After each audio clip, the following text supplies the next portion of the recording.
today is what, in my opinion, was the most remarkable medical, I used to think discovery, but it's actually a rediscovery, that we may have seen in this generation, or at least for 100 years.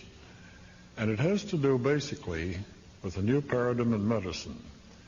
And that paradigm, which emerged at Albert Einstein College of Medicine in New York City in the spring of 1990, was that all disease-causing bacteria, microbes, germs, pathogens, parasites, and viruses are completely controllable by electrification of the blood. And that means that if you put a very small current, typically 50 to 100 microamperes, millions of an ampere through the blood, it somehow alters the outer protein layer of any parasites known, any germs, any bacteria, so they can no longer attach to human cells, reproduce themselves, use those cells to reproduce their own RNA, DNA, and they die, are neutralized in the blood. The body flushes them out through the kidneys, the liver, the lymph, and you're well. Now, when I first read about this, and incidentally, you might find this interesting that it's only been mentioned about 3 times that I know of in the press since its invention, and this happens to be the greatest discovery in medicine that, in my opinion, has been done well forever. The first article on this was in the March 20th, 1991 Science News, page 247, and it announced that Dr. Stephen Kali, K-A-A-L-I, and his colleagues at Albert Einstein College of Medicine had discovered that if they put a couple of wires in a petri dish containing a high concentration of human blood and HIV, that the HIV virus could no longer attach to those cells. That meant that they had a universal cure for AIDS.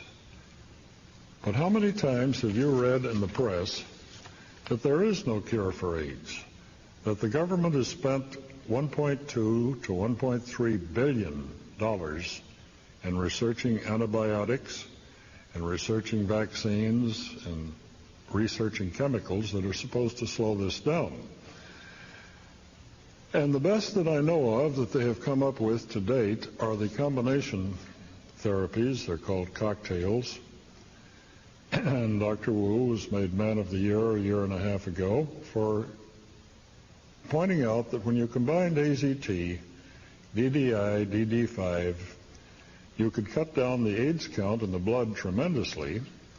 But what you probably haven't read is the latest research that reveals that a third of AIDS patients cannot take these combination therapies because of gastrointestinal upsets.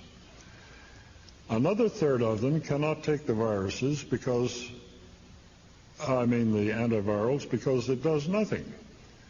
They don't get any better, they don't get any worse. And the third that can take them, which represent $5,000 to $20,000 a year in income for the pharmaceutical houses, will very rapidly die the moment they stop taking them. Why? Because the viruses left in the blood are so virulent that they have the power of overpowering the patient in just a few days, and they will die of HIV of a much more virulent form. Don't forget, the HIV mutates very, very rapidly, one of the most rapidly mutating retroviruses known. And so it's rather strange that since their discovery, only 3 or 4 articles have appeared. An interesting article did appear in the Houston Post on Wednesday, March 20th, 1991, in which they announced the discovery.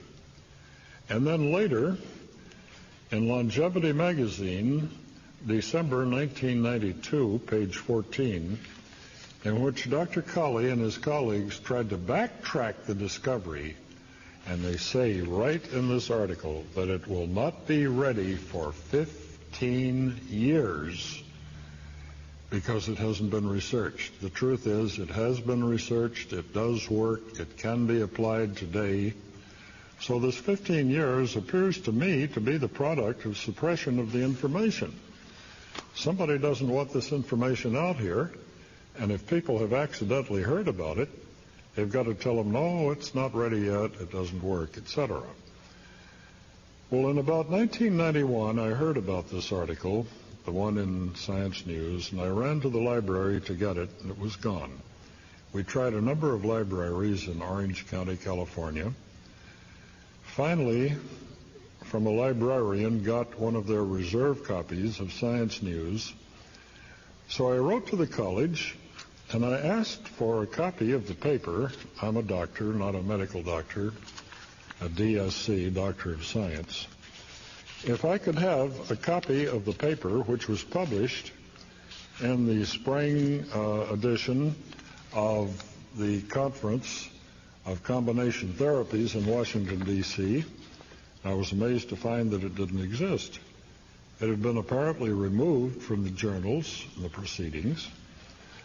So I started with a private investigator to find an attendee at the conference that happened to have a copy of this paper, and we found it. It existed. It had been written by Dr. Kaali, K-A-A-L-I, and Associates, and it gave me the basic information that they had made this discovery, and it later turned out not to be a discovery at all. It was a total rediscovery. It did work. Now, who would like to see this information suppressed?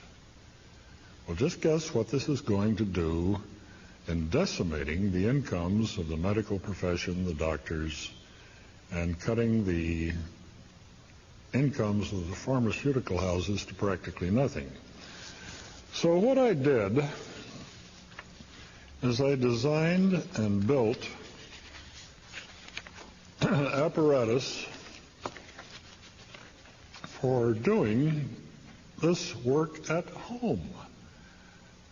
And you can cure yourself at home with no doctors, no nurses, no drugs, no herbs, no pharmaceuticals, easily.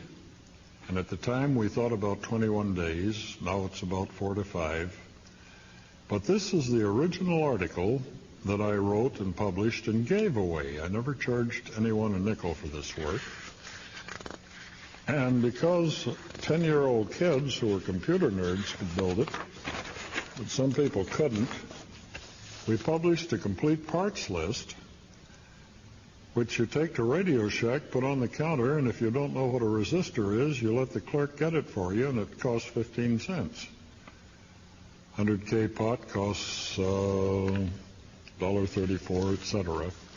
But with this complete parts list, and any 10-year-old kid who knows which end of a soldering iron to hold, you can cure yourself.